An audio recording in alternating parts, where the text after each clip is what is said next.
Hello, friends. It's Clint. Welcome to Sweetcast, and I want to talk about the price of comic books. This is pretty big news, actually, and it's not really a surprise to anybody. This is the direction things have been moving. It's the price increasing on comics, but I think this is a good example of why the comic book industry is in need of a massive change.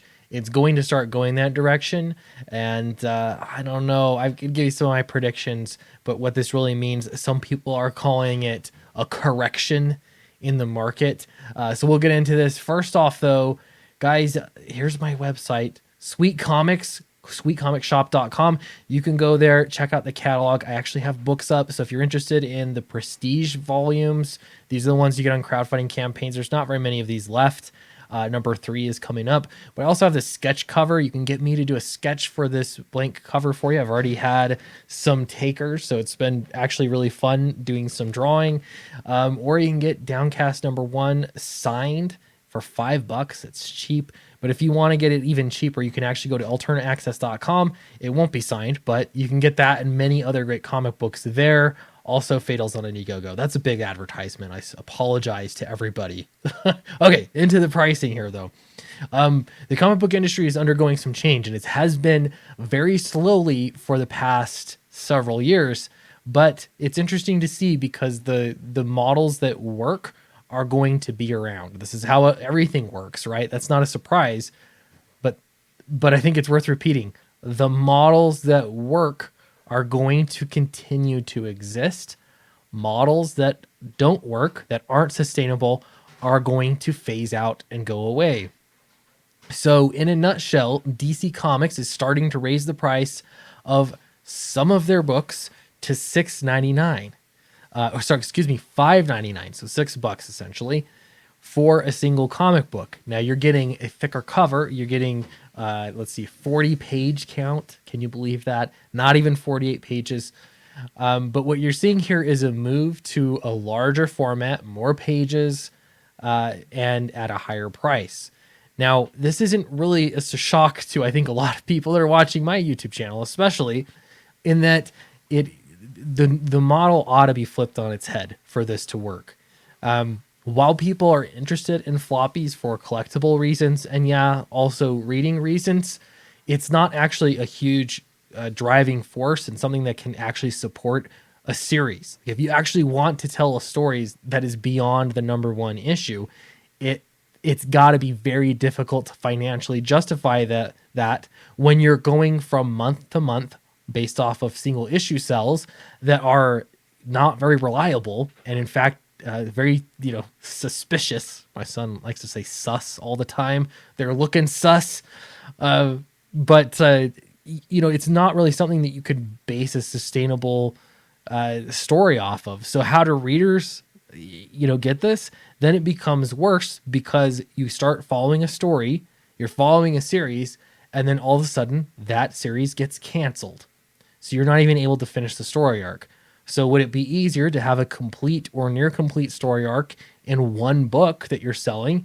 People buy it at a higher price, and then at least you have the confidence in actually having more of the story done, so it's not just going to be canceled so quickly.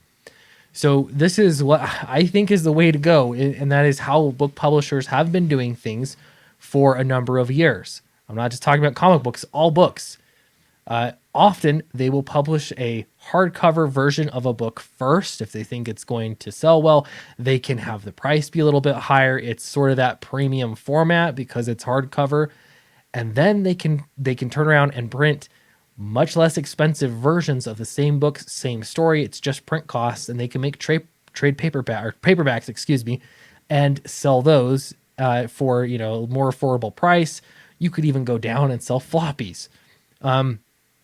This is kind of the model that I'm using. I'm not going hardcover first because that puts a lot of the expense into the printing and the production of the actual physical paper book itself, and not into the artwork and the story and the production team for the story itself.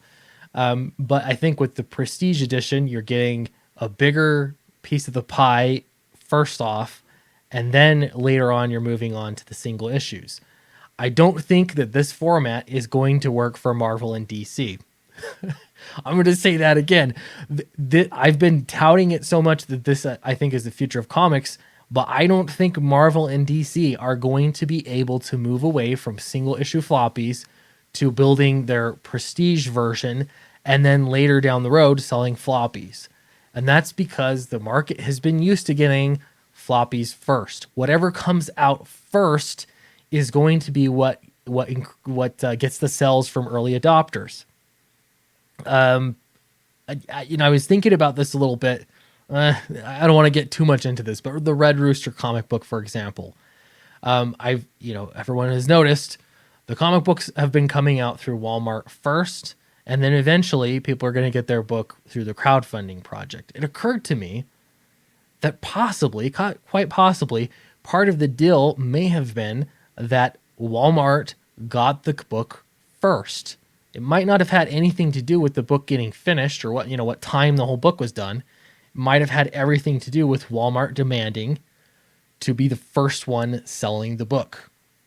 Whoever sells the book first is going to make more money, at least initially. They're going to have the biggest return on investment, the quickest and the timeliest way. That's true everywhere, in music, everywhere.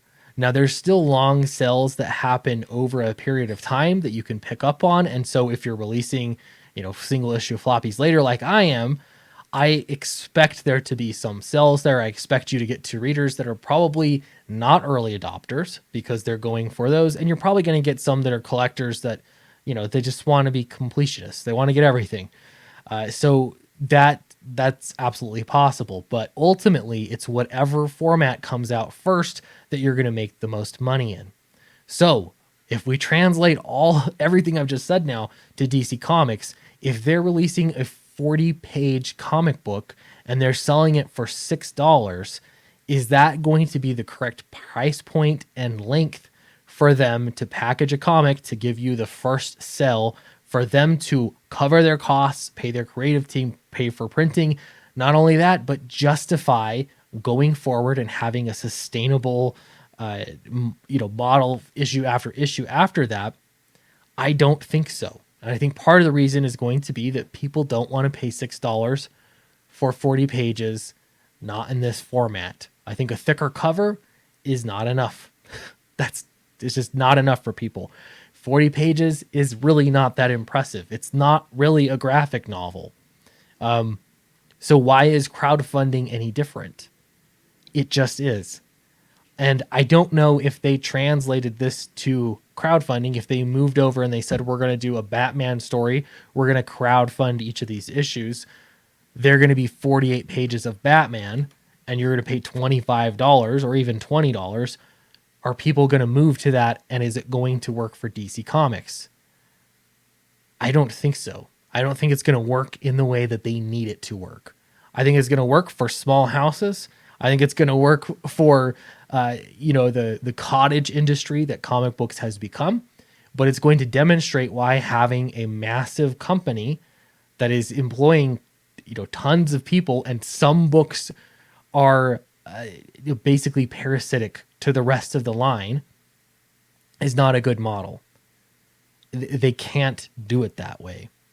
So I think that they're in for even more trouble. So how is it going to shift? Honestly, I'm not entirely sure how it's going to shift. I think one possible scenario that could work is going straight to hardcover graphic novels first, and that have that be the first release, have something super premium come out that people are going to pay $20, $25 for, $30, maybe even more. And that be sort of the horse, the tip of the spear, the horse that's leading the cart. I don't know what kind of analogy we want to use, but I think that might be actually the direction that comics are going to move in. I'm just speculating, of course, but I could see it happening. Absolutely. Anyway, so let me know what you think in the comments below. I'm super interested to see what model you think is happening. Am I completely wrong? And yeah, I'll see you in the next video.